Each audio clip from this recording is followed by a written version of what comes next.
Dalam tradisi masyarakat Nusantara, posisi perempuan sesungguhnya sangat penting meskipun sering berada di balik layar.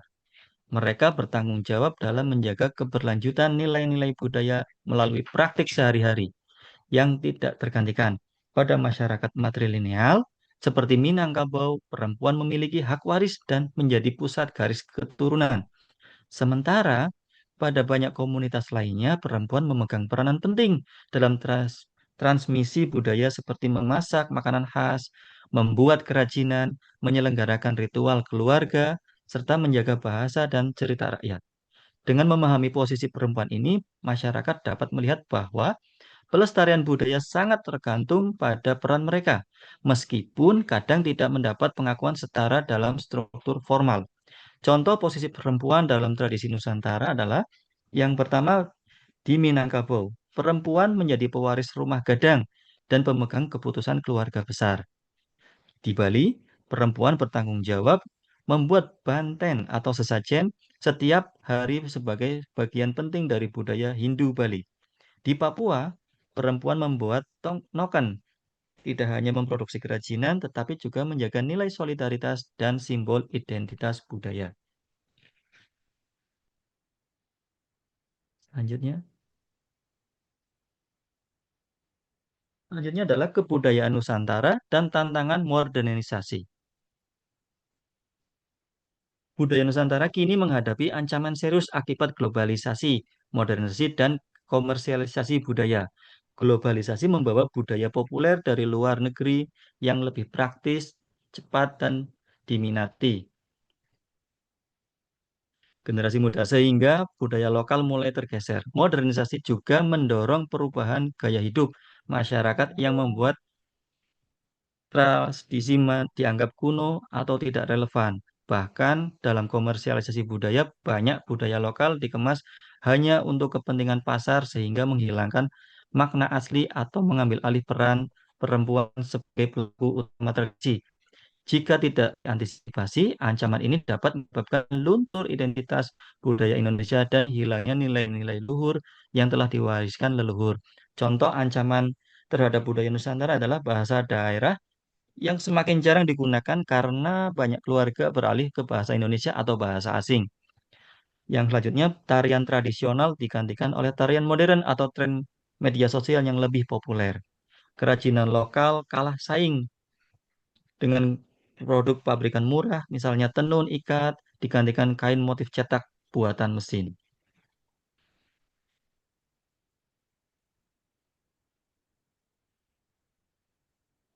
Selanjutnya,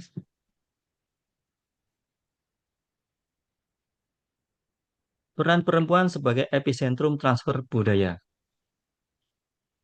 Peran perempuan, terutama seorang ibu, memiliki peran yang sangat besar dalam menjaga dan meluruskan budaya kepada anak-anaknya. Hal ini terjadi karena ibu adalah orang yang paling sering berinteraksi dengan anak sejak kecil. Dalam hal pewarisan bahasa daerah, ibu biasanya menjadi orang pertama yang memperkenalkan kata-kata, cara berbicara, bahkan cerita-cerita menggunakan bahasa setempat dengan cara sederhana seperti bercerita sebelum tidur atau mengajak anak berbicara sehari-hari. Ibu sebenarnya sedang menghidupkan bahasa daerah agar tidak hilang di telan zaman.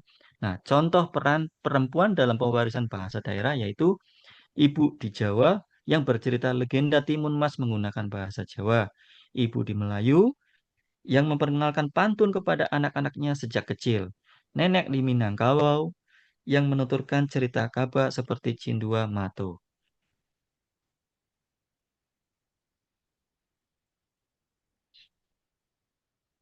Selain itu, perempuan juga berperan penting dalam mengajarkan nilai moral, etika, dan kearifan lokal. Nilai-nilai ini tidak selalu mengajarkan melalui teori, tetapi lewat kebiasaan dan contoh sehari-hari di rumah.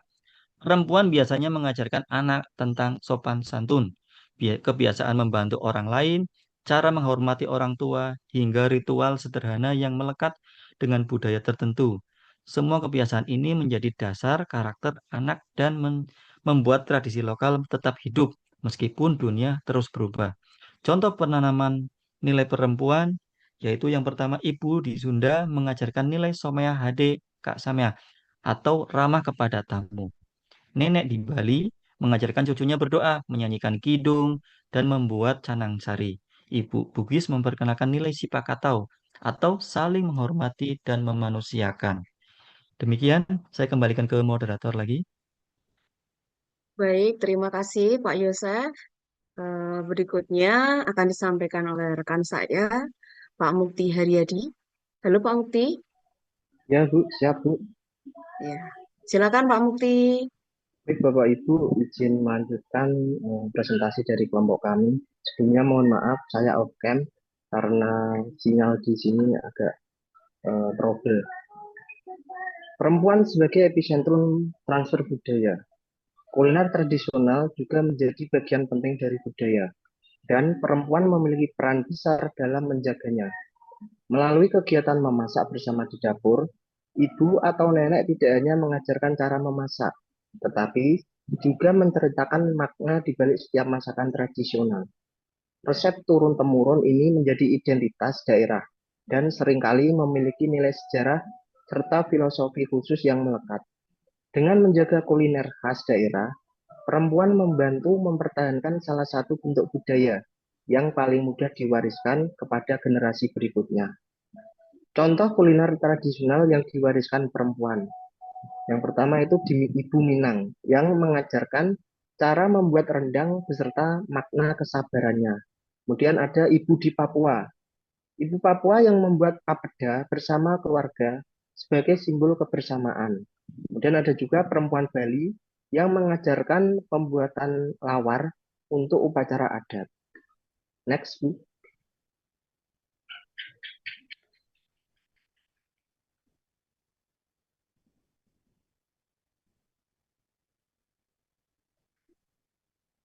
Peran perempuan dalam ekonomi kreatif berbasis budaya. Perempuan memiliki peran yang sangat besar dalam ekonomi kreatif berbasis budaya karena mereka terlibat langsung dalam berbagai kegiatan kerajinan tradisional.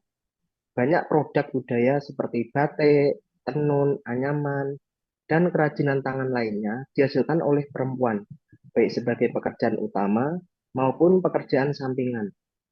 Aktivitas ini tidak hanya menjadi sumber penghasilan keluarga, tetapi juga menjadi cara untuk menjaga warisan budaya tetap hidup. Lewat karya-karya tradisional tersebut, perempuan ikut melestarikan motif, teknik, simbol, dan cerita turun-temurun yang menjadi identitas daerah. Contoh kontribusi perempuan dalam kerajinan tradisional. Yang pertama, perempuan pembatik di Pekalongan yang mempertahankan motif klasik sebagai jelamprang. Kemudian ada juga perempuan penenun di Sumba yang membuat kain ikat dengan simbol-simbol adat.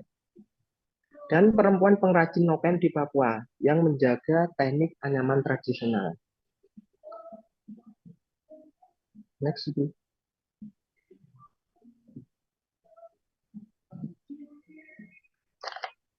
Selain menghasilkan karya budaya, perempuan juga berperan penting dalam mendukung perekonomian rumah tangga dan masyarakat. Produk budaya yang mereka hasilkan seringkali menjadi sumber pendapatan yang stabil dan berkelanjutan. Dengan menjual batik, tenun, atau kerajinan lokal, perempuan tidak hanya membantu kebutuhan ekonomi keluarga, tetapi juga secara otomatis menjaga keberlangsungan budaya. Artinya, selama produk-produk tradisional tersebut tetap dibuat dan dibeli, budaya lokal pun akan terus hidup.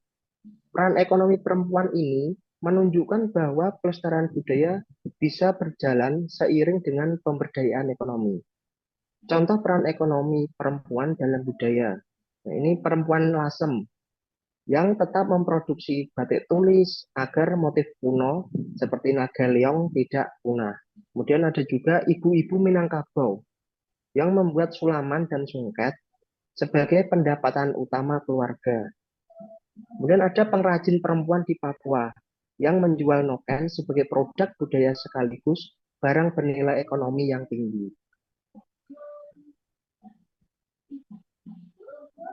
Next, peran perempuan dalam ekonomi kreatif berbasis budaya juga terlihat berbeda di berbagai daerah Indonesia karena masing-masing memiliki kekayaan budaya yang unik. Di setiap daerah tersebut, perempuan menjadi penjaga teknik tradisional yang khas dan sulit digantikan oleh mesin atau produksi massal. Mereka menjaga proses pembuatan yang biasanya memerlukan kesabaran, ketelitian, serta pengetahuan budaya yang diwariskan dari generasi sebelumnya. Melalui keahlian ini, perempuan turut menjaga identitas budaya daerah dan memastikan tradisi tidak hilang dalam arus modernisasi. Contoh peran perempuan berdasarkan daerah. Di Pekalongan misalnya, perempuan pembatik mempertahankan batik pesisir yang penuh warna cerah. Dan di Lasem, perempuan membatik dengan filosofi Tionghoa Jawa menjadi ciri khas daerah tersebut. Dan di Sumba, perempuan menenun kain ikat dengan simbol kuda, tengkorak, atau motif leluhur. Di Papua, perempuan membuat noken yang telah diakui oleh UNESCO sebagai warisan dunia. Dan di Minangkabau, ada perempuan mengerjakan songket dan sulaman Belajar. yang menjadi identitas budaya matrilineal. Next, Bu. Perempuan sebagai penjaga ritual, adat, dan seni tradisional. Dalam hal ini, perempuan memiliki posisi penting dalam berbagai ritual keagamaan dan adat karena mereka sering dipercaya memegang peran yang berkaitan dengan kesucian, ketertiban, dan keberlangsungan tradisi. Dalam banyak komunitas, perempuan tidak hanya hadir sebagai peserta, tetapi juga sebagai pengatur persiapan, penata sesaji, dan penjaga makna dari setiap prosesi adat. Keterlibatan ini membuat perempuan menjadi bagian yang tidak terpisahkan dari upacara tradisional yang telah diwariskan secara turun-temurun. Di berbagai daerah, perempuan memegang peran spiritual yang sangat dihormati, sehingga keberadaan mereka menentukan keberlangsungan sebuah ritual. Contoh keterlibatan perempuan dalam ritual adat. Yang pertama di Bali. Di Bali, perempuan yang menyiapkan canang, sari, dan memimpin tarian sakral Rejang Dewa saat upacara adat. Kemudian perempuan Jawa terlibat dalam tradisi tedak siten dan mempersiapkan perlengkapan sesaji. Dan perempuan Dayak yang menjadi penjaga ritual manyang terkait adat dan pelestarian alam.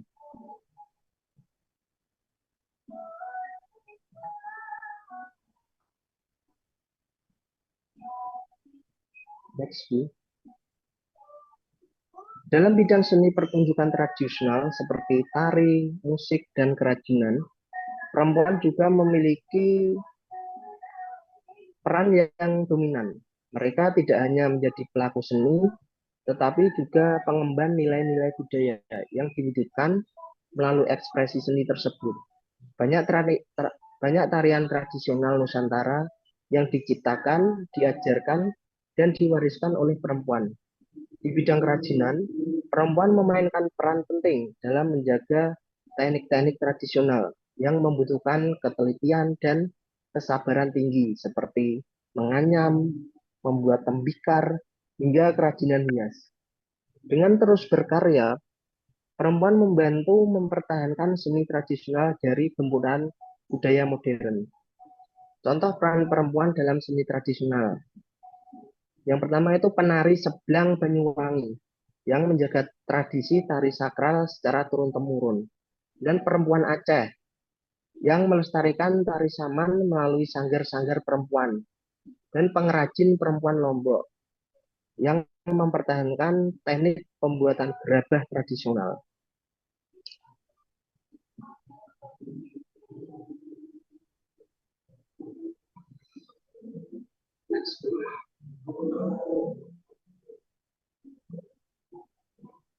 Selain sebagai penjaga tradisi, perempuan juga bertindak sebagai inovator seni tradisional.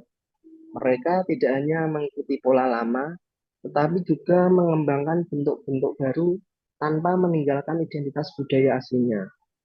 Inovasi ini dapat dilihat dalam modifikasi motif, pengembangan desain baru, hingga penggunaan media modern untuk memperkenalkan seni tradisional kepada generasi muda. Kreativitas perempuan dalam mengembangkan seni membuat tradisi tetap relevan dan menarik, bahkan hingga ke tingkat internasional. Dengan demikian, perempuan bukan hanya ahli waris budaya, tetapi juga pencipta masa depan seni tradisional. Contoh perempuan sebagai inovator seni. Yang pertama itu peracik batik lasem yang menggabungkan motif klasik dengan warna kontemporer untuk menarik generasi muda. Dan seniman perempuan Minangkabau yang menciptakan desain songket modern tanpa menghilangkan makna adatnya. Kemudian ada juga komunitas perempuan Papua yang memasarkan noken secara digital dengan modifikasi motif baru agar lebih diminati pasar global.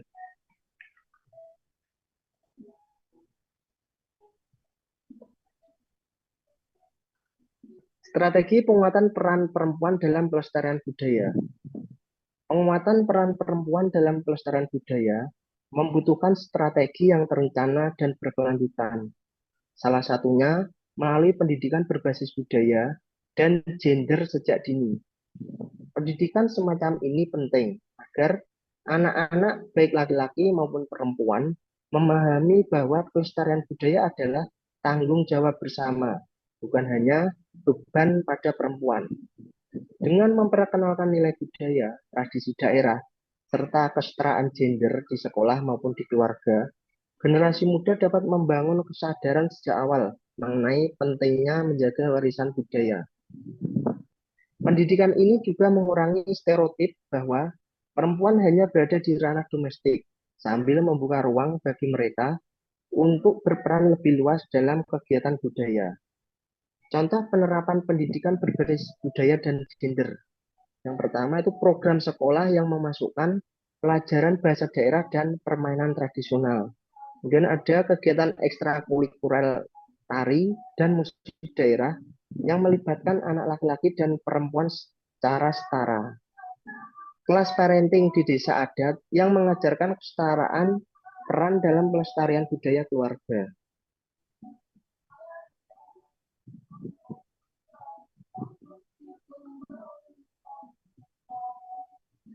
Penguatan peran perempuan juga perlu dilakukan melalui pelatihan dan pemberdayaan di sektor industri kreatif. Banyak perempuan memiliki keahlian dalam kerajinan tradisional seperti batik, tenun, anyaman, hingga kuliner khas daerah. Namun, tanpa dukungan berupa pelatihan teknis, akses permodalan, dan pengembangan pasar, potensi tersebut sering tidak berkembang maksimal. Pelatihan yang diberikan tidak hanya harus fokus pada keterampilan produksi, tetapi juga pada pemasaran digital, desain modern, dan manajemen usaha agar perempuan dapat bersaing di era industri kreatif yang dinamis sekaligus tetap menjaga nilai-nilai tradisional warisan leluhur. Contoh program pelatihan dan pemberdayaan. Yang pertama, workshop desain motif batik bagi perempuan pembatik di Pekalongan atau Lasem. Kemudian ada juga pelatihan pemasaran digital bagi penenun Sunda agar produk mereka dikenal lebih luas. Contoh selanjutnya adalah program UMKM berbasis budaya untuk komunitas perempuan di Papua yang memproduksi noken.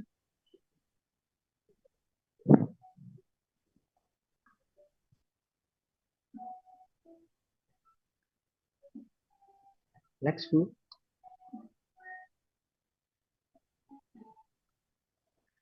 Agar seluruh upaya tersebut berjalan efektif, diperlukan kebijakan afirmatif yang mendukung perempuan dalam sektor budaya.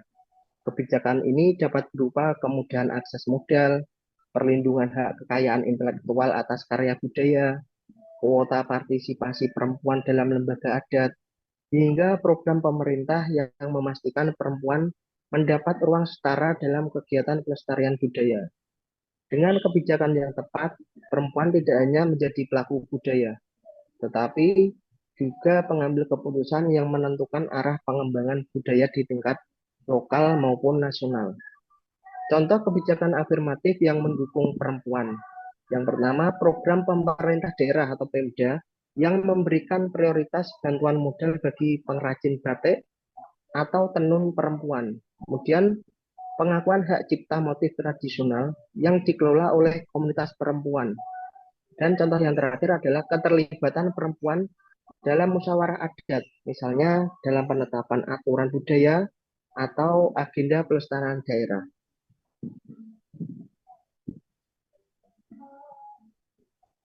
Mungkin selanjutnya bisa disampaikan oleh Pak Andri, Bu Moderator. Baik, terima kasih Pak Mukti. Pak Andri, Ya, terima sudah kasih. gabung? Baik, silakan Atas Pak Andri. Ya, terima kasih Bu Leni Kurniawati selaku moderator. Izin melanjutkan presentasi dari rekan saya Pak Mukti Haryadi ya, terkait dengan peran digitalisasi dalam pelestarian budaya.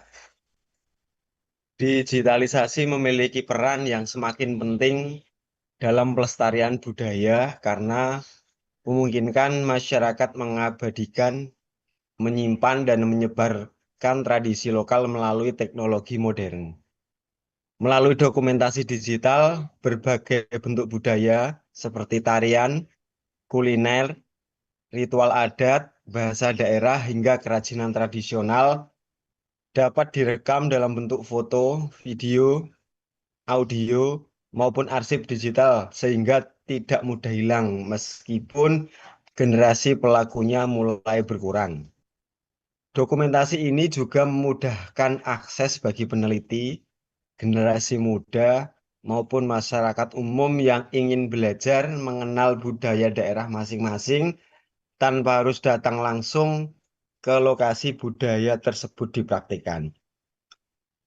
Contoh dokumentasi digital budaya lokal, yang pertama, perekaman video proses menenun kain ikat Sumba oleh komunitas perempuan setempat. Contoh yang kedua, digitalisasi cerita rakyat Minangkabau dalam bentuk audiobook dan e-book. Yang ketiga, pengarsipan ritual adat Bali seperti melasti atau ngembak geni melalui kanal YouTube komunitas adat. Lanjut.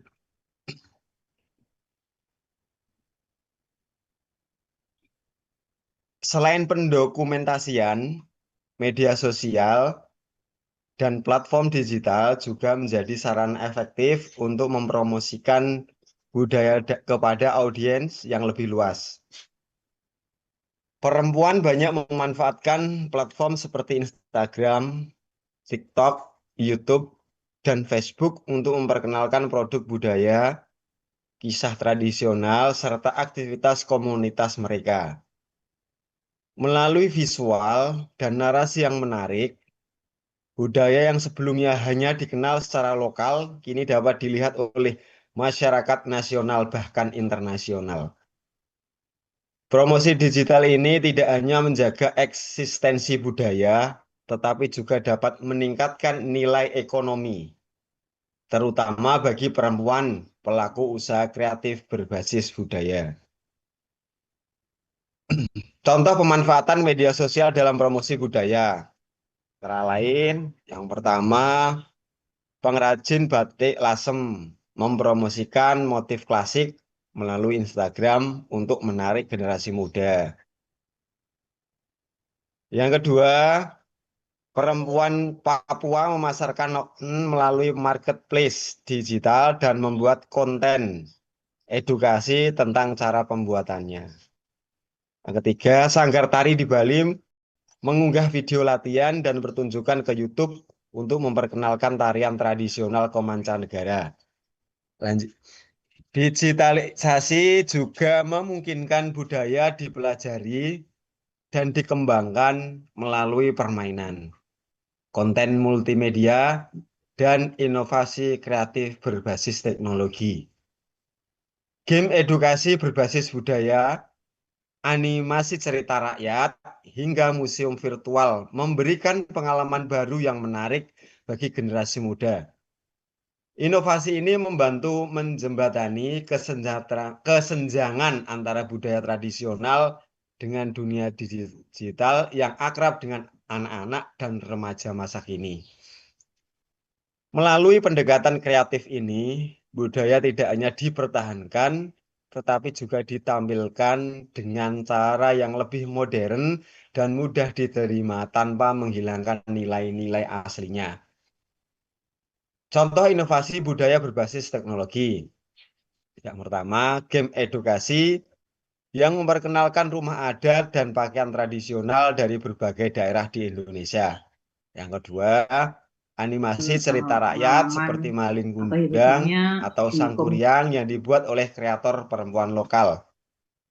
Ketiga, museum virtual batik yang menampilkan motif-motif dari Pekalongan, Lasem, dan Surakarta dalam bentuk 3D. Hambatan yang dihadapi perempuan dalam pelestarian budaya. Ya, hambatan berupa marginalisasi dan stereotip. Yang pertama, perempuan Bali menyiapkan sesajen setiap hari, tetapi tidak diperbolehkan memimpin ritual besar. Yang kedua, perempuan Dayak terlibat dalam ritual alam, namun posisi pemimpin adat tetap didominasi laki-laki. Hambatan yang ketiga, perempuan pengrajin batik dianggap hanya pekerja rumahan, bukan seniman budaya yang layak diakui.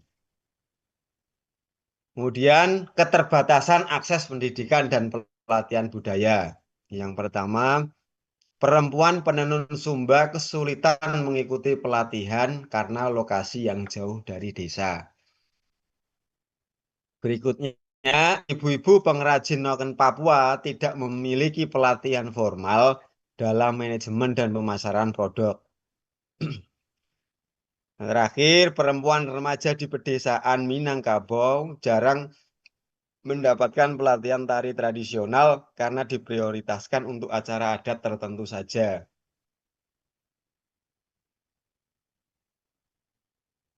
Kemudian menurunnya hambatan yang ketiga adalah menurunnya minat generasi muda.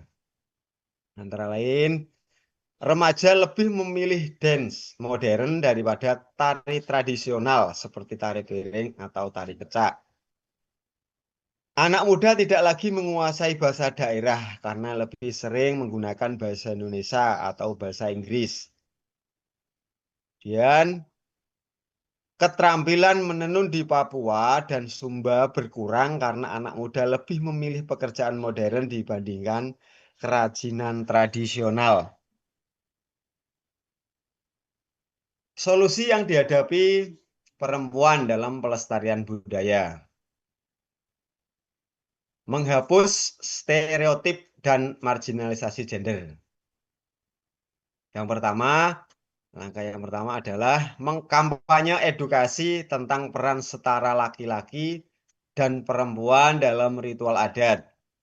Yang kedua, pelibatan perempuan dalam struktur adat, misalnya memberi peran dalam rapat budaya desa. Ketiga, program penyuluhan di desa adat untuk menghilangkan anggapan bahwa perempuan hanya pelaksana upacara. Solusi yang kedua, memperluas akses pendidikan dan pelatihan budaya. Itu melalui yang pertama, pelatihan menenun, membatik, atau kerajinan lokal diadakan dekat permukiman perempuan. Kedua, beasiswa untuk perempuan yang ingin belajar seni tradisional, misalnya tari atau musik daerah. Ketiga, pelatihan manajemen dan pemasaran digital untuk perempuan pengrajin di Papua, Sumba, atau NTT. Perlindungan hak budaya dan kepemilikan intelektual perempuan. Pertama, pendaftaran hak kekayaan intelektual (HKI) atas motif batik Lasem atau tenun Sumba. Pembentukan koperasi perempuan budaya untuk mengelola hak ekonomi dan royalti. Kemudian pengakuan formal terhadap resep kuliner tradisional yang diwariskan perempuan. Next. Meningkatnya minat generasi muda melalui kolaborasi dan digitalisasi. Pertama yaitu pembuatan konten TikTok tentang cara membuat canang sari, rendang atau oven. Yang kedua, kelas budaya ibu anak tentang tari daerah atau bahasa lokal. Ketiga, workshop digital storytelling yang merekam cerita rakyat dengan gaya modern. Next.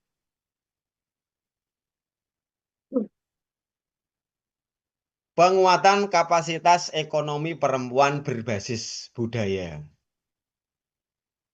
Yang pertama, melalui program UMKM budaya untuk perempuan penenun, pembatik, dan pengrajin. Kedua, pelatihan kewirausahaan budaya untuk branding, desain produk, dan pemasaran online. Ketiga, kerjasama pemerintah dengan marketplace untuk mempromosikan produk budaya perempuan.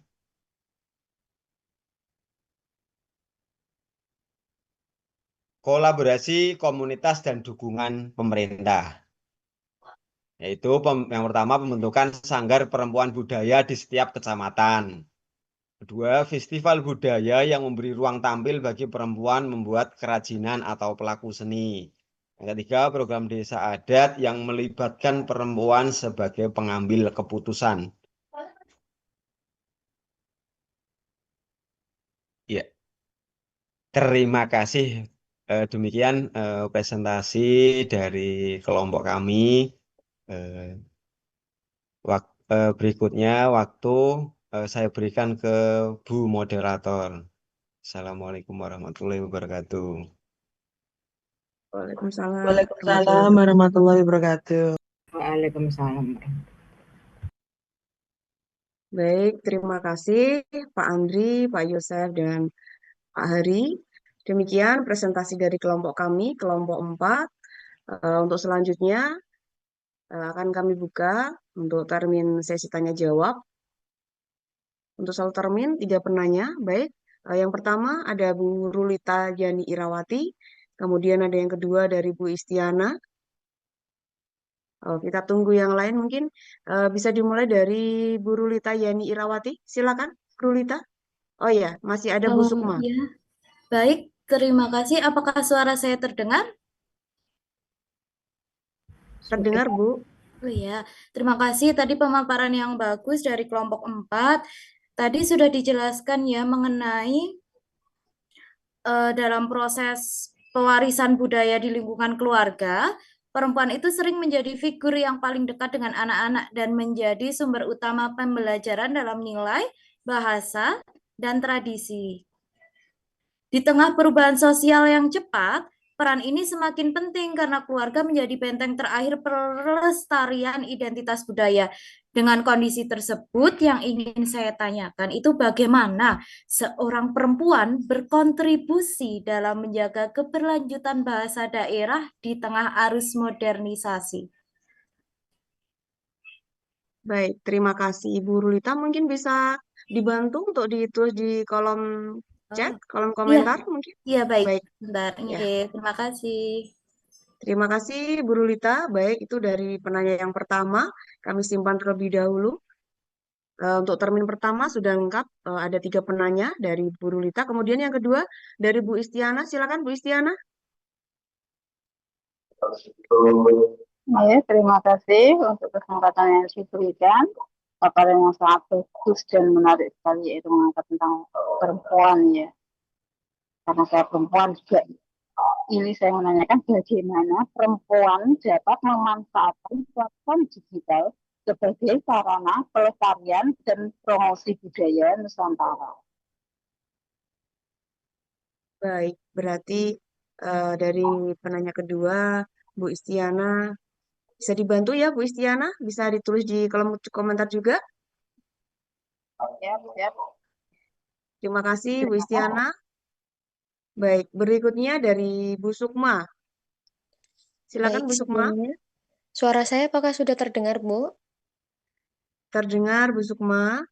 Baik, terima kasih atas waktunya. Tadi sudah disampaikan paparannya mengenai pembahasannya mengenai dinamika perempuan ya, Bu ya. Nah, di era globalisasi saat ini kan itu sudah banyak sekali membawa perubahan besar terhadap cara hidup masyarakat di sekitar kita, termasuk dalam hal praktik budaya lokal yang perlahan-lahan itu sudah mulai ditinggalkan. Nah, perempuan kan selama ini menjadi penjaga tradisi untuk menghadapi tantangan yang semakin berat, yaitu mempertahankan budaya warisan-warisan dari nenek moyang, seperti itu. Dengan adanya dinamika seperti itu, apa saja sih tantangan utama yang dihadapi oleh perempuan dalam mempertahankan tradisi di komunitasnya? Seperti itu, Bu. Baik, terima kasih Bu Sukma. Mungkin bisa dibantu Bu Sukma biar lebih Baik, efektif ya. Bisa ditulis di kolom komentar juga. baik, Bu. Baik, terima kasih Bu Sukma. Baik, dari termin 1 sudah ada 3 penanya. Saya tutup dulu untuk termin yang pertama. Mohon izin untuk berikan waktu sebentar untuk berdiskusi dengan kelompok yang lain.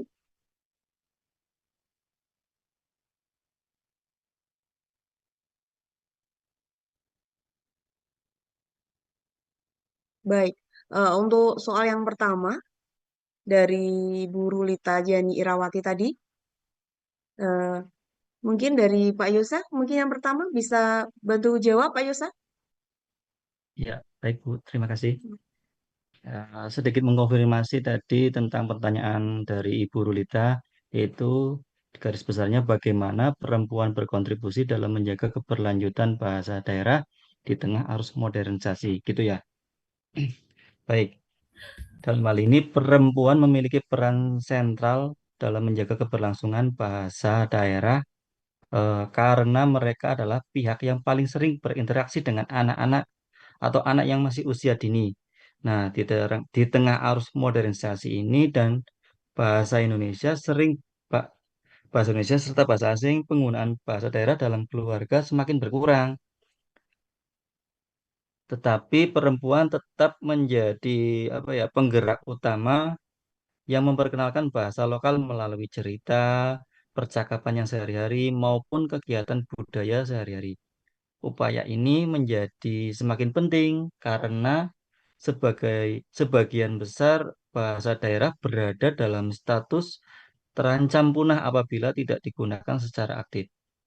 Dengan menjaga kepenggunaan bahasa daerah di rumah, perempuan menjadi garda terdepan pelestarian bahasa lokal. Sebagai contoh, seperti ibu-ibu yang di Jawa membiasakan anak berbicara menggunakan bahasa Jawa halus di rumah. Terus apa? Perempuan Bali mengajarkan kidung dan doa menggunakan bahasa Bali saat upacara. Terus apalagi tuh nenek Bugis mendongeng menggunakan bahasa Bugis untuk menanamkan kosakata saja. Nah, intinya perempuan menjaga bahasa daerah tetap hidup dengan menempatkannya dalam praktik sehari-hari, sehingga bahasa lokal tetap digunakan meski terdesak modernisasi. Seperti apa ya, yang di Jawa Tengah ini kan ada FTPI, Festival yang Bahasa Ibu. Itu masih apa, Mas? Itu dalam rangka melestarikan budaya-budaya juga di daerah kita. Gitu. Terima kasih dari saya. Barangkali ada tambahan yang lain atau bagaimana Ibu Ruli? Saya kembalikan ke moderator.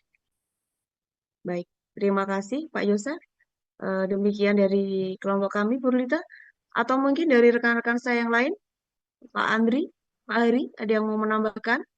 Atau mungkin Bu Rulita mau menambahkan atau menyanggah pernyataan dari Pak Yosef? Tidak, Ibu sudah bagus jawabannya sudah saya terima. Jadi intinya itu untuk anak itu memang bahasanya itu dari awal agar tahu bahasa daerah itu memang dari ibu. Jadi keseharian Ya, memang harus diterapkan untuk anak-anak kita. Begitu ya? iya. Ya. Baik, Terima terima kasih kasih. kelompok 4. Sama-sama, Bu Rulita. Baik, itu tadi dari penanya yang pertama. Kita lanjutkan ke penanya kedua dari Bu Istiana. Kalau tidak salah tadi pertanyaannya, bagaimana perempuan dapat memanfaatkan platform digital sebagai sarana pelestarian dan promosi budaya Nusantara. Baik, Pak Andri atau Pak Hari mungkin? Ya, Pak Andri Monggo. atau saya, Pak? Saya dulu Pak Ari. Oke, Asal jangan siap. rebutan ya, Pak. Iya, Jangan bertengkar. dibagi ya Pak Hari ya, Dokter Hari. Terima kasih waktu yang diberikan. Izin menjawab pertanyaan dari Bu Istiana terkait pertanyaannya. Izin untuk saya ulangi, bagaimana perempuan dapat memanfaatkan platform digital sebagai sarana pelestarian dan promosi budaya Nusantara. Betul ya Bu Leni ya? Betul, Pak Andri. Iya.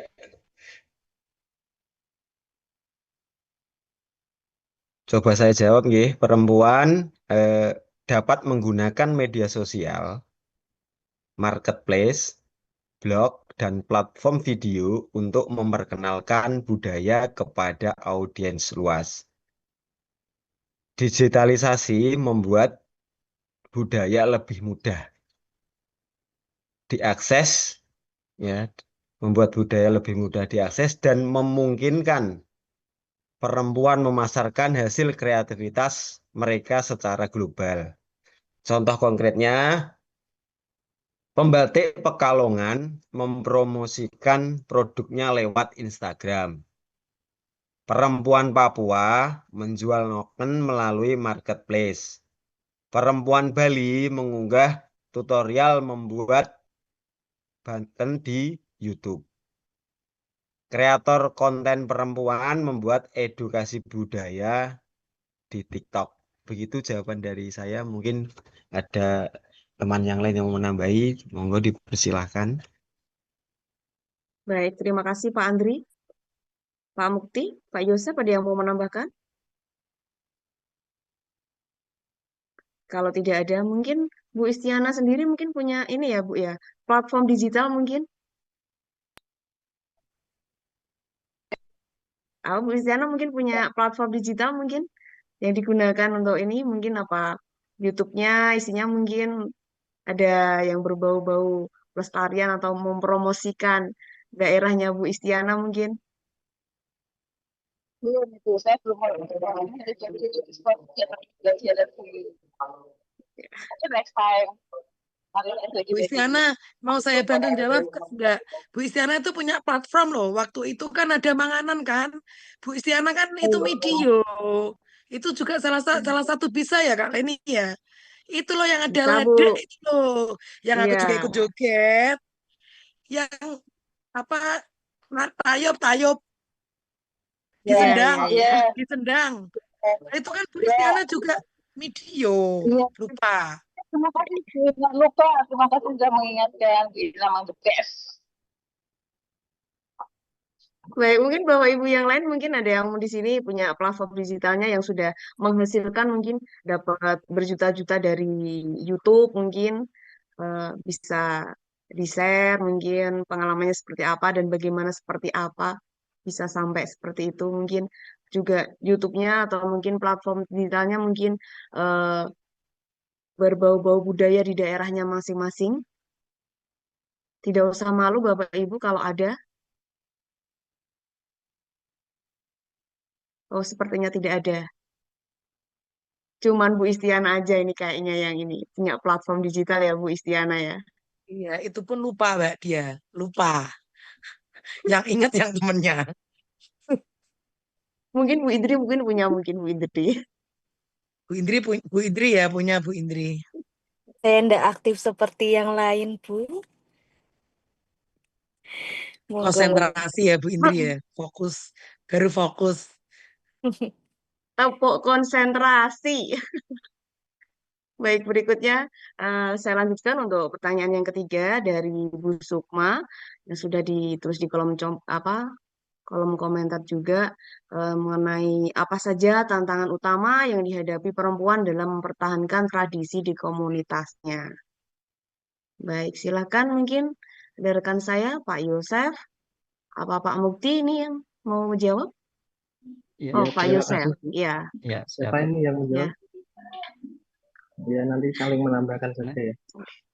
Ya, Enak sekali nih punya rekan-rekan cowok-cowok bapak-bapak ini, Bu. baik Bu, izin menjawab pertanyaan dari Ibu siapa tadi? Ibu Sukma, Sukma. ya. Ibu Sukma terkait pertanyaannya apa saja tantangan utama yang dihadapi perempuan dalam mempertahankan tradisi di komunitasnya. Menurut sudut pandang kami, tantangan yang sering dihadapi perempuan dalam mempertahankan tradisi. Yang pertama itu ketika di rumah tangga itu anak-anak lebih suka budaya modern. Nah, ini ditunjukkan anak lebih tertarik biasanya itu pada musik, film, dan bahasa global sehingga tradisi daerah itu dianggap kuno. Hal ini membuat perempuan sulit mengenalkan budaya ke generasi muda. Kemudian kurangnya waktu karena kesibukan. Seperti yang kita ketahui itu banyak perempuan bekerja atau memiliki beban rumah tangga yang tinggi. Sehingga waktu untuk mengajarkan bahasa daerah, tarian, atau cerita rakyat bisa menjadi sangat terbatas.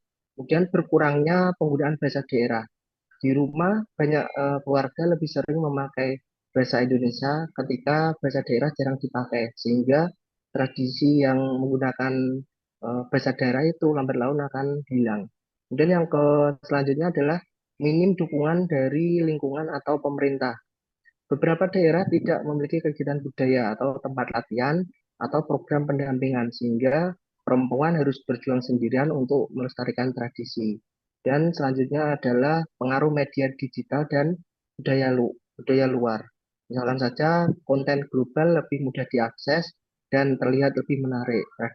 Sedangkan tradisi lokal jadi kalah bersaing jika tidak dikenalkan dengan cara yang kreatif pula. Kemudian aturan adat yang membatasi peran perempuan. Nah, di beberapa tempat perempuan itu tidak bebas mengembangkan atau mengubah tradisi karena adanya aturan adat yang dikendalikan oleh pihak laki-laki. Jadi menurut kami perempuan itu masih memegang peran penting dalam menjaga budaya, tetapi mereka harus menghadapi tantangan berupa kurangnya waktu, kemudian minim dukungan, pengaruh budaya global, menurunnya penggunaan bahasa daerah dan pandangan masyarakat yang dianggap lebih modern. Tantangan-tantangan ini membuat pelestarian tradisi menjadi lebih berat dibandingkan masa lalu. Mungkin itu jawaban dari saya, Bu, atau teman lain bisa menambahkan. Ya, terima kasih Pak Ari. Mungkin ada yang mau menambahkan? Pak Andri? Tidak? Gimana, Sudah Bu? lengkap. Baik, Gimana, terima Bu kasih Sukma? atas jawabannya, Bapak. Jawabannya sangat menarik, lengkap sekali. Cukup, Ibu. Baik, terima kasih Bu Sukma. Dari Termin 1 sudah cukup, Bu Indri. Saya lanjutkan ke termin berikutnya. Silakan. Baik, ada Bu Sri Wulandari. Di sini di kolom chat juga sudah ada sama Bu Istiana dan Bu ada Bu Ina dan Bu Esti Lestari. Mungkin Ada Bu Indri Sri juga ya di atas belum dijawab. udah kah, Bu? Oke. Oh iya, Bu. Belum, Bu. Ini Bu Indri biar belakangan saja ya. Oke, mantap. Silakan. Baik, untuk yang pertama mungkin Bu Sri Wulandari terlebih dahulu. Silakan Bu Sri Wulandari. Baik, terima kasih kepada moderator atas kesempatannya. Mungkin langsung saja ke pertanyaannya, yaitu bagaimana mekanisme kultural, baik yang tampak maupun terselubung dalam membentuk standar moral yang membuat perempuan lebih mudah distigma ketika dianggap melanggar norma. Misalnya, banyak perempuan yang ketika dia pulang malam, misalnya di atas jam 11 atau 12 malam, itu biasanya dianggap perempuan yang tidak benar gitu. Nah, sedangkan ketika laki-laki melakukan hal yang sama, itu memperoleh toleransi atau pembenaran atas perilaku tersebut. Nah, bagaimana pandangan teman-teman? Mungkin itu saja saya kembalikan. Baik, terima kasih. Itu yang sering kita ini ya, Bu ya. Sering kita temui di kehidupan sehari-hari. Mungkin Bu Sri Wulandari bisa bantu kami ditulis di kolom komentar juga. Kemudian untuk pertanyaan berikutnya dari Bu Ina Pujianti. Yaitu pertanyaannya, strategi apa yang dapat dilakukan perempuan agar budaya tetap diminati oleh generasi berikutnya? Itu pertanyaan yang kedua dari Bu Ina Pujianti. Berikutnya pertanyaan terakhir di termin kedua dari Bu Esti Lestari, yaitu apa bentuk dukungan struktural yang paling dibutuhkan perempuan untuk memperkuat perannya dalam pelestarian budaya. Nah, baik, terima kasih. Pertanyaan dari termin 2 kami tutup. Mohon waktu untuk diskusi kelompok terlebih dahulu.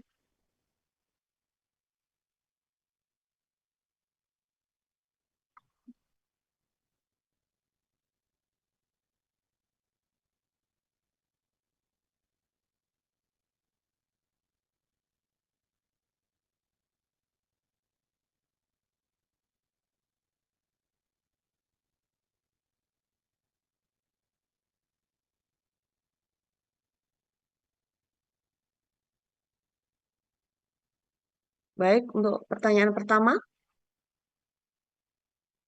Pak Andri, silakan.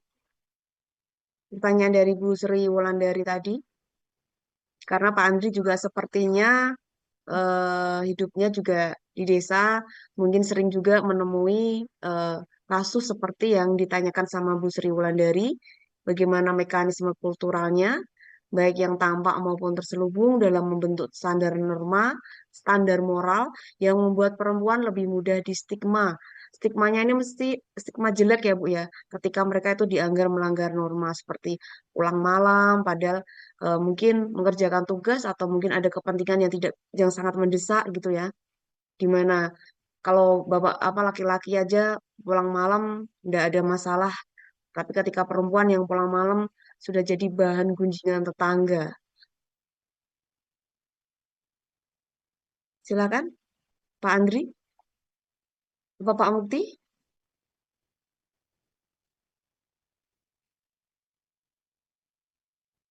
Kalau nggak ada, tak jawab saya nggak apa-apa.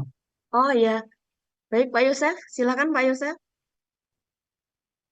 Baik, terima kasih tadi pertanyaannya eh, tentang bagaimana mekanisme kultural, baik yang tampak maupun terselubung dalam membentuk standar moral yang membuat perempuan lebih mudah distigma ketika dianggap melanggar norma, seperti pulang pulang di atas jam 11 atau 12 malam sering diasosiasikan dengan cerita tidak baik. Baik, saya jawab sesuai dengan eh, pengetahuan sedikit saya. Kalau menurut saya dalam masyarakat ada aturan budaya yang tidak tertulis tetapi sudah tertanam kuat tentang bagaimana perempuan dan laki-laki. Eh, dalam budaya itu eh, bagaimana laki-laki dan perempuan yang seharusnya bersikap. Perempuan sering dianggap harus lebih hati-hati, sopan, dan menjaga nama baik, sementara laki-laki lebih diberi kebebasan. Karena itu, ketika perempuan melakukan hal yang dianggap di luar kebiasaan, seperti pulang malam, mereka lebih mudah dinilai negatif. Nah, hal ini terjadi karena sejak lama masyarakat membentuk pandangan bahwa perempuan adalah simbol kehormatan keluarga. Sedangkan laki-laki dianggap lebih bebas karena perannya di luar rumah. Pandangan seperti ini membuat penilaian terhadap perilaku perempuan jadi lebih ketat. Walaupun laki-laki bisa melakukan hal yang sama tanpa banyak dipersoalkan. Intinya adalah standar moral yang tidak seimbang ini muncul dari kebiasaan dan nilai budaya yang lama yang masih menempatkan perempuan di posisi harus menjaga citra, sedangkan laki-laki diberi toleransi. Seperti itu menurut saya. Bagaimana Ibu Sri Wulandari? Baik, terima kasih Pak Yosef. Mungkin sedikit menambahkan ya Bu Sri Wulandari, mungkin stigma yang lebih besar terhadap perempuan yang pulang larut malam itu bukanlah kebetulan atau stigma jelek itu, tetapi hasil dari desain kultural yang patriarkal. Mekanisme yang tampak seperti larangan langsung dan yang terselubung saling memperkuat untuk menciptakan sebuah sistem di mana tubuh dan perilaku perempuan itu menjadi wilayah yang boleh dikontrol hanya oleh keluarga dan masyarakat. Sementara kalau laki-laki diberikan hak istimewa di mana ruang geraknya lebih luas karena perilaku mereka tidak mengancam fondasi sistem yang ada di masyarakat. Jadi perubahan hanya dapat terjadi jika mekanisme kultural ini diungkap, dikritisi, dan ditantang dengan kesadaran gender yang inklusif. Itu tambahan dari saya. Mungkin dari rekan-rekan yang lain ada yang mau menambahkan?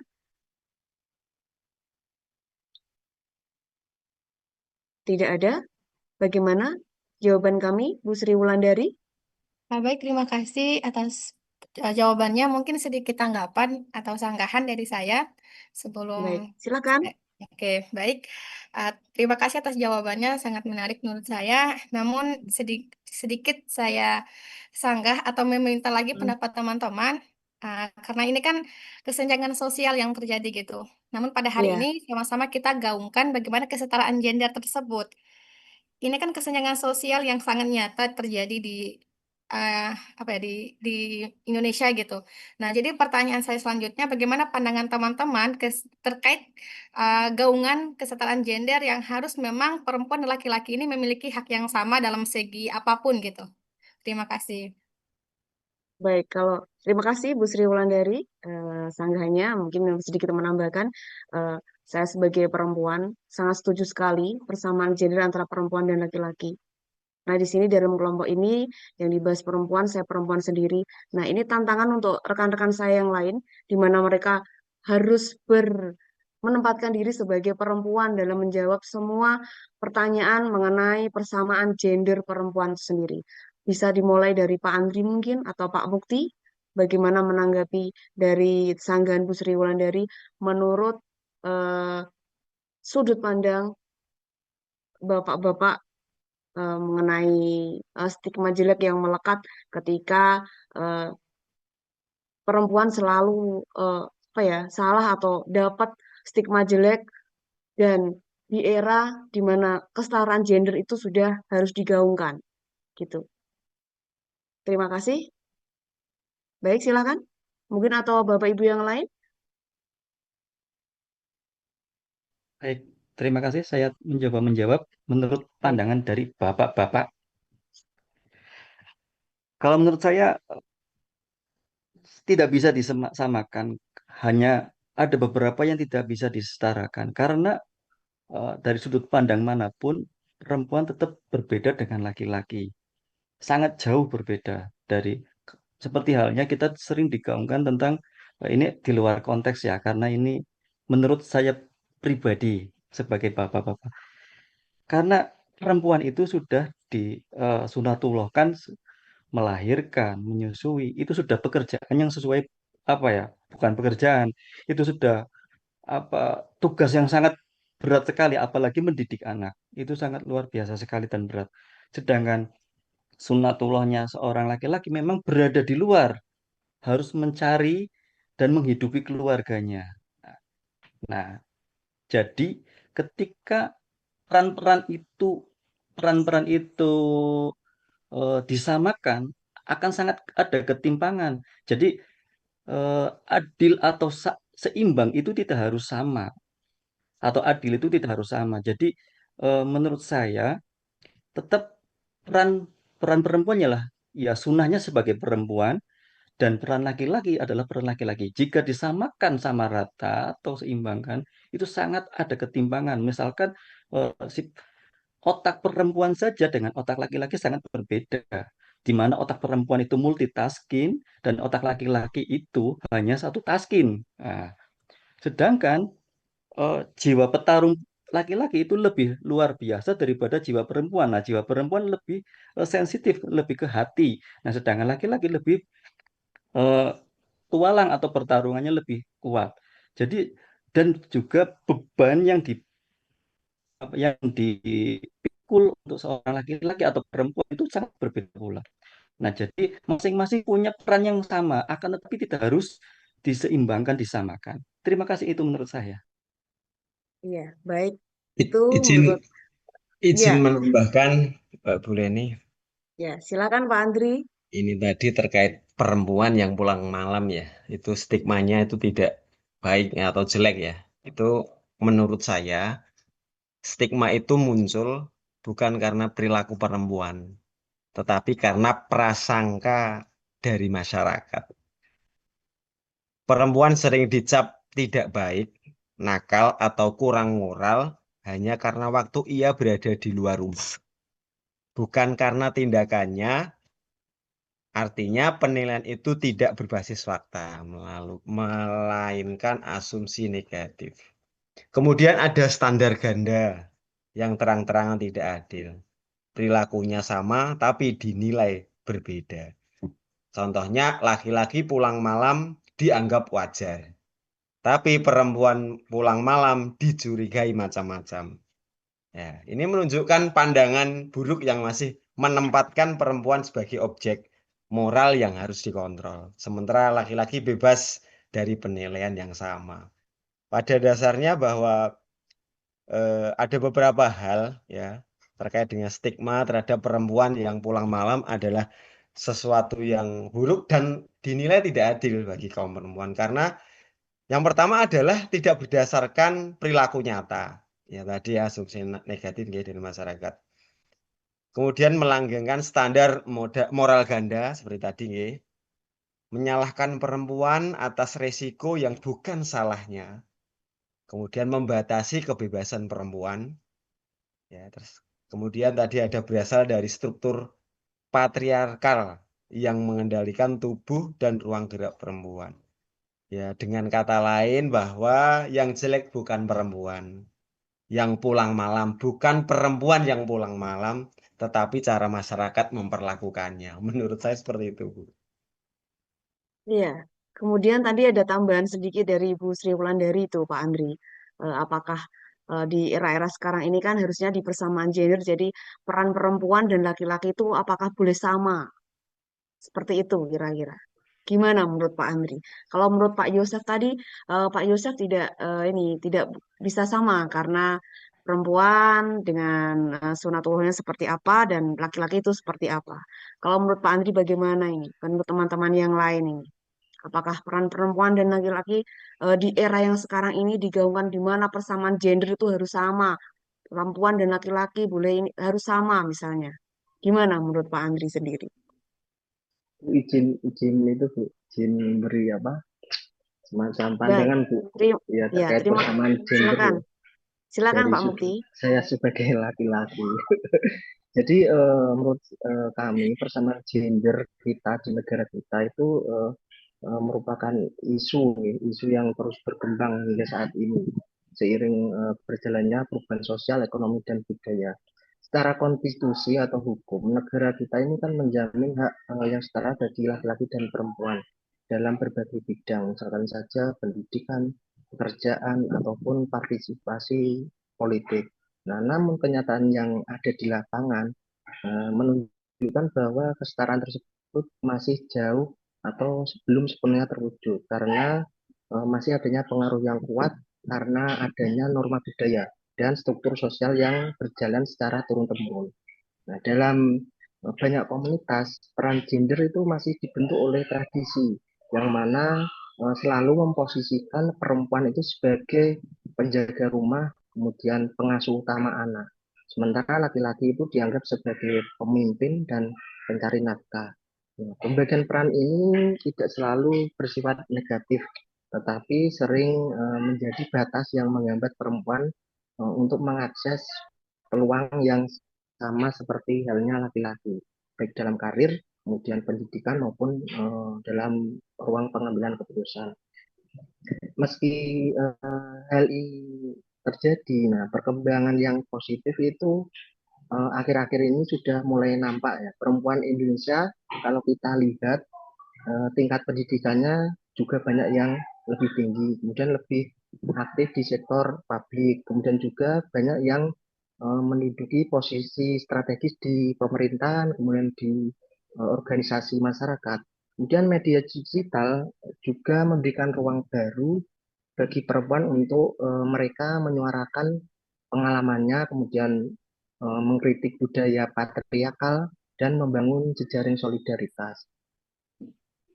Namun perjalanan menuju kesetaraan gender ini masih banyak sekali menghadapi tantangan dalam hal misalkan saja beban kerja, kemudian keterbatasan kepemimpinan perempuan di tingkat lokal, serta pandangan atau stigma moral yang lebih berat terhadap perempuan, menunjukkan struktur patriarki yang masih mengakar. Kemudian ke depan kesetaraan gender ini di Indonesia ini menurut saya itu perlu adanya sinergi antara aspek pendidikan, kemudian kebijakan publik, kesadaran masyarakat, serta yang tidak kalah penting adalah transformasi norma budaya. Nah, menurut kami jika ketiga aspek ini bergerak sejalan, insya Allah kesetaraan bukan hanya menjadi sebuah gagasan semata, tapi dapat terwujud dalam kehidupan sehari-hari. Mungkin itu dari sudut pandang saya, Bu. Mohon maaf jika ada kurang tepatnya. Simpulannya Kang berarti Eni, Pak Mukti mendukung ya itu ya persamaan gender ya Pak ya. Sama antara Ya, laki-laki sama perempuan pada intinya Pak Mukti setuju sekali.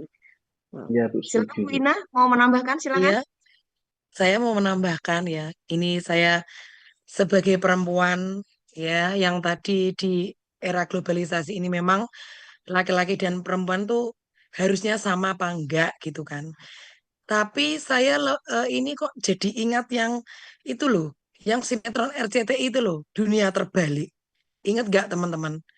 Ini tadi Pak Yosef kan bilang, saya sebagai laki-laki, saya mencari nafkah gitu kan. Nah ini aku Iya ingat itu Bu. teman-teman. Ya kan, itu sinetron yang Dunia Terbalik, yang perempuannya pada dari TKW, ya kan. Terus yang suaminya malah di rumah, gantang manuk, bersih-bersih Iya. rumah gitu kan. Nah, Ngomong ya Bu Ina. ngomong gitu. Jadi umbal jadi saya juga benar Pak Yosef betul. Itu memang tugas laki-laki. Tapi di saat kesini ya, bukankah itu kembali lagi ke cara pandang, cara pandangnya setiap orang ya. Jadi seumpama ada seperti di perkotaan ya, kan udah biasa tuh perempuan pulang malam. Bisa jadi dia eh, ngerjain tugas. Ini yang positive thinking ya. Karena memang betul tadi ada statement bahwa perempuan itu sensitif, betul. Perempuan itu akal apa ya ini, cara berpikirnya ini memang 10%, tapi dikasih apa ini, perasaannya itu 90%. Kebalik memang kalau cowok kan otaknya itu 90%, hatinya 10%. Kebalik memang kita. Kadang memang cowok-cowok cuek banget. Nah, ini tadi kembali lagi ke yang di era globalisasi, apakah laki-laki dan perempuan harus sama? Dan itu kalau saya pribadi terserah, pilihan kembali ke masing-masing, gitu cara pandang orang masing-masing. Karena kesetaraan tuh berarti memberikan perlakuan adil bagi semuanya tanpa memandang gender. Tapi perlu diingat, perempuan tuh punya kodrat ya. Ada 3 air yang tidak bisa digantikan eh, dari ibu. Satu, air apa teman-teman? ASI, betul. Pintar kamu. Kedua, air ketuban, air ludah, ketuban. Ketiga, air darah. Itu memang eh, kami sebagai perempuan tidak lupa kodrat, nggih. Contohnya seperti saya bekerja. Saya juga punya tanggung jawab rumah contohnya. Tapi karena suami saya eh, juga memberi kesempatan, terus menghargai saya, menghormati saya karena bekerja. Jadi kita bergantian. Jadi kita nggak melulu, loh kan kue wedok ya, harusnya kamu dong yang nyiapin, harusnya kamu dong yang ini enggak gitu. Jadi intinya kembali ke cara pandang sama bagaimana kita menyikapi. Itu dari saya teman-teman. Ingat ya, sinetron apa Dunia terbalik. kebalik. Oke, gitu. Ya, terima kasih Kak Ina. Aduh, Bu Indri. Teman-teman sudah ya, tidak usah diperpanjang lagi. Intinya Nanti kita saya tambahkan. Iya, baik. Nanti kalau perlu pertanyaan yang Bu Indri nanti yang paling belakang Bu Indri yang kasih pertanyaan plus Bu Indri juga yang kasih jawaban. Baik, terima kasih. Saya lanjutkan ke pertanyaan yang berikutnya dari Bu Ina. Tadi strategi apa yang dapat dilakukan perempuan agar budaya tetap diminati oleh generasi berikutnya? Silahkan rekan-rekan saya yang lain, Pak Yosef. Ya, terima Ya, kasih waktunya. Terima kasih Bu Ina atas pertanyaannya. Ini agak cepat saja karena mengingat waktu. Intinya adalah perempuan dapat membuat budaya lebih menarik melalui pendekatan modern seperti berkolaborasi dengan generasi muda atau memodifikasi bentuk kegiatan budaya agar lebih relevan dengan era yang sekarang. Nah, misalkan contoh-contohnya misalkan membuat konten TikTok tentang proses membuat kain ikat, batik atau sesaji. Jadi apapun eh, kegiatan-kegiatan budaya itu bisa dikontenkan, itu menurut saya lebih menarik. Seperti saya sebenarnya yang tidak harus melalui TikTok, Instagram atau apa. Ketika teman-teman sudah menjumpai pameran apa, misalkan pameran makanan tradisional, kita memfoto, memvideo, dan mengstory di story WA itu udah termasuk memasarkan bahwa oh ini ternyata lagi sedang ada kegiatan seperti ini, kegiatannya apa. Itu kategori juga apa ya yang dilakukan generasi-generasi berikutnya supaya bisa melihat juga dan pemasaran marketing secara modern lebih mudah menurut saya. Seperti Bu Indriana yang juga sedang gencar-gencarnya memasarkan makanan-makanan tradisional khas Tegal ya Bu Indriana. Itu juga sangat menarik menurut saya biar semua mengenal apa aja sih khas yang di Tegal itu makanannya apa aja, makanan-makanan tradisionalnya apa aja. Begitu juga yang di daerah yang lain juga bisa seperti di Wonosobo tempe kemulnya atau mie ongkloknya atau karikanya itu juga termasuk bagian dari eh, apa ya untuk melestarikan budayanya baik itu dari segi makanan ataupun dari segi yang lain juga masih bisa dilakukan. Itu menurut saya Bu Ina. Terima kasih. iya. Terima Thank kasih you Pak Pak Yosef. Yosep. Iya, thank you Pak Yosep.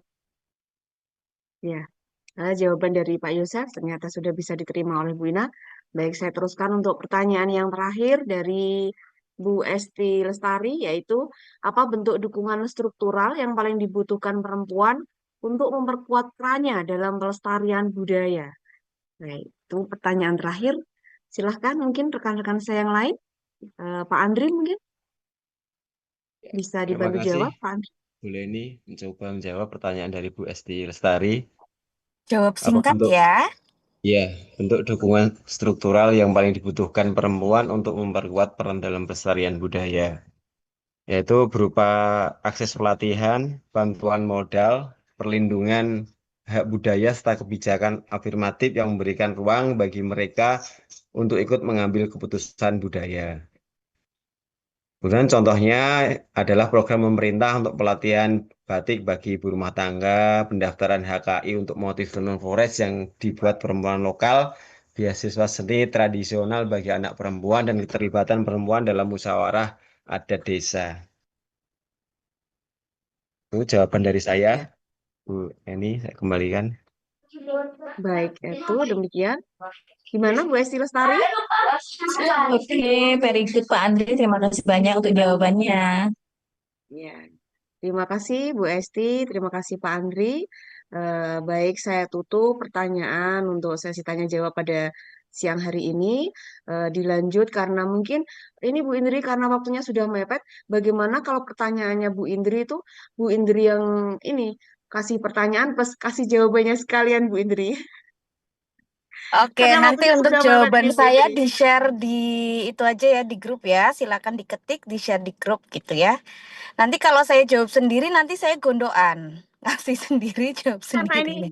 ini pertanyaannya Bu Indri ini bikin rame lagi nanti Bu. Nanti takutnya nggak selesai waktunya nanti ini Bu. Oke, nanti Bisa selesai kita jam. diskusi di grup ya. Saya Iya, menambahkan sedikit. Silakan ditutup dulu kelompok 4, saya nanti masuk. baik demikian. Iya, sudah saya ini. Oh iya, baik. Demikian presentasi dari kami kelompok 4. Adapun kesimpulan pada kegiatan sore hari ini, yaitu pelestarian budaya Nusantara melalui perspektif gender, mengajak kita untuk tidak hanya melihat apa yang dilestarikan, tetapi juga siapa yang melestarikan, bagaimana mereka melestarikan, dan dalam kondisi seperti apa.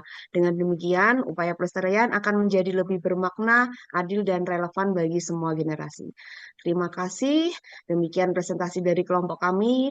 Mohon maaf dan terima kasih Bu Indri, teman-teman yang lain. Saya selaku moderator, jika ada tutur kata dari kami, kelompok 4, mohon dimaafkan. Demikian, wabillahi taufik wal hidayah. Wassalamualaikum warahmatullahi wabarakatuh. Waalaikumsalam warahmatullahi wabarakatuh. Kita kasih Waalaikumsalam applause dulu untuk warahmatullahi kelompok wabarakatuh. 4. Ya, Oke, oke. applause. Terima kasih. Oke, saya cukup ini ya, eh ini ya, tergugah gitu bahasanya ya, dengan pertanyaan apakah di era sekarang perempuan dan laki-laki sudah cukup dikatakan setara gitu ya. Ada dua jawaban dari saya. Yang pertama dari saya pribadi dan juga saya sebagai masyarakat Indonesia. Mohon izin, ini sinyalnya agak sulit. Suara saya terdengar? Terdengar jelas. Oke. Jelas, Bu. Oke, kalau dari sisi saya pribadi ya, saya di posisi sekarang gitu ya, dan mungkin Bu Ina ataupun lain sebagainya yang mengajar, kemudian juga berpendidikan tinggi dan lain sebagainya gitu ya, itu sudah bisa menduduki jabatan-jabatan yang dulunya mungkin hanya dilakukan atau diisi oleh beberapa kaum laki-laki. Contoh kecil dalam konstruksi gitu ya. Saya juga melaksanakan pekerjaan proyek-proyek, kemudian dalam hal terkait tour leader, hal kecil gitu yang biasa mungkin banyak laki-laki karena mungkin dicap keluar malam ataupun pulang pagi, saya juga merasakan gitu ya. Jadi saya merasa perempuan sebenarnya bisa mengisi semua struktur yang mungkin biasa diisi oleh laki-laki. Tetapi dari perspektif saya sebagai masyarakat Indonesia, kalau berbicara dari sudut pandang perempuan dalam konteks masyarakat Indonesia saat ini ya, itu rasanya sulit untuk mengatakan sepenuhnya setuju gitu. Kenapa? Bahwa kedudukan perempuan dan laki-laki sebenarnya kan sudah benar-benar sama. Ada banyak juga perempuan yang sampai sekolahnya S3 dan kemudian profesor dan lain sebagainya gitu ya. Kemudian melakukan pekerjaan-pekerjaan laki-laki juga. Tapi jawabannya sebagai saya, sudut pandang saya sebagai masyarakat Indonesia itu belum setuju bahwa kedudukannya sama. Kesempatan mungkin sudah lebih terbuka ya, tetapi perlakuan sosial dan standar moral masih berbeda. Laki-laki lebih bebas bergerak tanpa stigma. Sementara perempuan seperti saya itu sering sekali dicap gitu, apalagi di mungkin kondisi saya yang masih ini ya, masih single itu Lajang. akhirnya itu penilaian dan kemudian ruang gerak untuk apa ya, itu agak terbatas gitulah, pasti karena stigma tersebut gitu ya. Kemudian sementara perempuan lebih ketat dinilai lewat norma kesopanan, kehormatan, dan batasan budaya. Kesetaraan sedang menuju ke sana ya memang, tetapi belum benar-benar tiba. Bu Ina. Oke. Ini realitas yang hidup di banyak ini ya, rumah, sekolah, dan ruang publik itu seperti itu di Indonesia. Kalau dari saya pribadi memang setuju, tapi dari saya sebagai sudut masyarakat, masyarakat Indonesia itu saya merasakan banget gitu ya, bagaimana batas-batasan itu terasa di dalam diri saya gitu. Khususnya dalam hal-hal yang biasanya digeluti oleh laki-laki seperti pekerjaan konstruksi gitu. Itu saya sangat apa ya, banyak akhirnya banyak ruang-ruang yang kalau kita tidak bisa menjaga diri dengan baik, menjaga norma, menjaga kesopanan dan lain sebagainya, kita akan terperosok ke dalam lubang-lubang yang kurang baik, intinya seperti itu.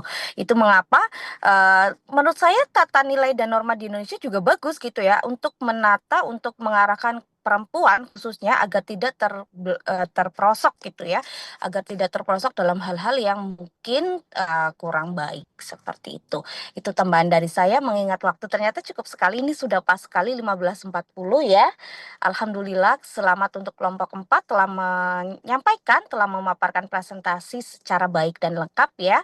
Kemudian untuk ke depan semoga kelompok 5 juga dapat memaparkan materi secara kritis juga dan menjawab pertanyaan-pertanyaan secara lengkap dan detail. Mungkin seperti itu dulu. Mohon maaf apabila selama perkuliahan saya ini ya terdapat kekurangan gitu ya, ataupun kata-kata ataupun hal yang tidak sesuai di hati Bapak Ibu, semoga dimaafkan. Mohon izin tadi saya juga di jalan karena mewakili UNES. Kurang lebih seperti itu. Jika ada pertanyaan nanti kita dirembuk di grup ya. Kebetulan nanti ini saya harus lanjut mengajar kelas PEP, Prodi PEP. Akhir kata dari saya, wabillahi taufiq walhidayah. Wassalamualaikum warahmatullahi wabarakatuh. Waalaikumsalam Waalaikumsalam warahmatullahi wabarakatuh. Waalaikumsalam warahmatullahi wabarakatuh. Oh Terima ya, untuk kasih, Bu. presensi ya, presensi Komting silakan diisi yang tidak hadir siapa, nah, kemudian nanti di-share ke Prof. Eko beserta dengan screenshot perkuliahan hari ini. Oke, terima kasih, sehat selalu semuanya ya. Assalamualaikum. Waalaikumsalam. Sehat-sehat, Dek, dosen. Terima kasih kelompok 4. Pak Ir. Mbak Ina.